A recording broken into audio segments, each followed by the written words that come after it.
Hi guys, welcome to our channel. അപ്പൊ ഇന്ന് നമ്മള് ഒരു ട്രിപ്പ് പോകാൻ വിചാരിച്ചിട്ടുണ്ടായിരുന്നു. അങ്ങനെ നമ്മൾ റാണിപുരത്തേക്കാണ് ഇന്നത്തെ ട്രിപ്പ് പോകുന്നത് ഗൈസ്.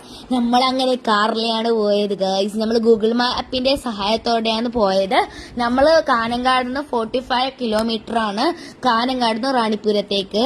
അങ്ങനെ ഗൈസ് നല്ല അടിച്ച് പൊളിച്ച് പാട്ടിലിട്ടിട്ട് പോയി ഗൈസ്. അങ്ങനെ ഫൈനലി നമ്മൾ അവിടെ എത്തി ഗൈസ്. അങ്ങനെ ഫൈനലി നമ്മ അവിടെ എത്തി. എന്നിട്ട് നമ്മളെ ബാഗിലത്തെ പ്ലാസ്റ്റിക് ഐറ്റംസും സ്നാക്സ് ഒക്കെ അവർ തന്നെ എടുത്തു, അവർ തന്നെ കഴിച്ചു ഗൈസ്. നമ്മ മുട്ടായും എന്തെല്ലോ ഡേറ്റ് ഉണ്ടായി. എനിക്ക് അവർ വെള്ളം മാത്രമേ കൊണ്ടുപോകാൻ വിട്ടിട്ട് മുകളിലേക്ക്. നമ്മള് 2 മണിക്കൂറിനടുത്താണ് അടുത്തെത്തീനി. ഈ മലയെല്ലാം കേറി മഞ്ഞുമല കാണാൻ പെട്ടതന്നെ ഗൈസ്. അതിന്റെ അടുക്ക് കട്ടിയും കുട്ടിയും എല്ലാം കടിച്ചു. നമ്മളാണെങ്കിൽ ഉപ്പും കരുതിയിട്ടാ, മഞ്ഞപ്പൊടിയും കരുതിയിട്ടാ, ഒന്നും കരുതിയിട്ടാ.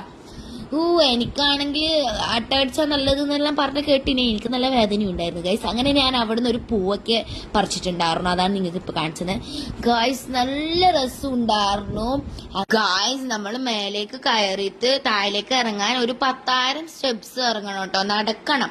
നമ്മൾ നടന്നിട്ട് തന്നെ പോണം കേട്ടോ. അവിടുന്ന് അങ്ങനെ കുറെ ഫോട്ടോസ് ഒക്കെ എടുത്തു. അവിടെ ഒരു കൂടാരം ഉണ്ട് നമുക്ക് റെസ്റ്റ് ചെയ്യാൻ വേണ്ടിയിട്ട്. എന്റെ ഉമ്മാല തളർന്ന വയ്യേ കണ്ടിട്ട് ഞാനങ്ങനെ ക്ഷീണിച്ചിട്ടൊന്നുമില്ല. ഞാൻ ഭയങ്കര ഉസാർ കുട്ടിയാണ്, അതുകൊണ്ട് ഞാൻ അങ്ങനെ ക്ഷീണിച്ചിട്ടൊന്നുമില്ല ഗായ്സ്.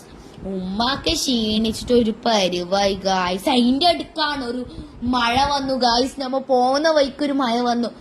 അപ്പൊ അവിടെ എത്തിയിട്ട് ഒന്നും തിരിയുന്നില്ല ഗായ്സ്. നമ്മളൊരു പെട്ട കഥ തന്നെയായിരുന്നു ഗായ്സ്. എന്നിട്ട് നമ്മള് മഴയായിട്ട് വഴിയും തെറ്റി, എന്തൊക്കെയോ തെറ്റിയിട്ട് എന്താക്കിന്ന് പറഞ്ഞാൽ നമ്മൾ ടെൻഷനായി. എന്റെ ഉമ്മാക്ക് ടെൻഷൻ പിടിച്ച് എന്തൊക്കെയോ ആയിട്ടുണ്ടായിരുന്നു. അത്രയും മഴയൊക്കെ പെയ്തിട്ട് കൊടയാണെങ്കിൽ ആകെ 2 ആളെ കൊണ്ടുവന്നിട്ടുള്ളൂ. നമ്മ ഇതിലിങ്ങനെ ഇറുക്കി പിടിച്ചിട്ട് എങ്ങനെയൊക്കെയോ എത്തി. അങ്ങനെ നമ്മ വിചാരിച്ച ഇതിന്റെ ഉള്ളിലും പുറത്തേക്കേ വരൂലാന്ന്. അങ്ങനെ ഫോട്ടോയിലേക്ക് എത്താം guys. This is my mother and me guys. This is me guys. ഇത് നമ്മള് ഈ ഫോട്ടോ കാണുമ്പോൾ നിങ്ങൾക്ക് മനസ്സിലാക്കുക എത്ര മഞ്ഞാണ് അവിടെ ഉണ്ടായത്. നമ്മ പോകുമ്പോ അത്രയും ഫോഗ് ഉണ്ടായിരുന്നു. അപ്പൊ അതിരാവിലെ പോയാൽ ഇതിന്റെ ആട്ടം ഫോഗ് ഉണ്ടെന്നാണ് ആൾക്കാർ പറയുന്നത് കേട്ടത്. നമ്മള് കുറച്ച് പോയിന് ഒരു 10 മണിയെല്ലാം ആകുമ്പോഴത്തേക്ക് എത്തീന് അങ്ങനെ ഈ മഞ്ഞുമലയിലിന്റെ മുകളിലേക്ക്. പിന്നെ മഴയും പിടിച്ചു എല്ലാം ആയി ഗൈസ്. അങ്ങനെ ഇതാണ് ഫൈനൽ ലുക്ക്. മഞ്ഞുമലയെല്ലാം കണ്ടോ ഗൈസ്? നിങ്ങളൊക്കെ റാണിപുരം പോയിട്ടുണ്ടോ? അപ്പൊ നിങ്ങൾ കാസർഗോഡ് വന്നാൽ മെയിനായിട്ട് പോകേണ്ട സ്ഥലമാണ് റാണിപുരം. അപ്പൊ 10,000 സ്റ്റെപ്സ് ഒക്കെ കയറാൻ കഴിയുന്ന ആളെ മാത്രം കൂട്ടി പോവാൻ പറ്റിയ സ്ഥലമാണ് കേട്ടോ. വയസ്സന്മാരെയൊന്നും കൂട്ടി കൊണ്ടുപോകല്ലേ.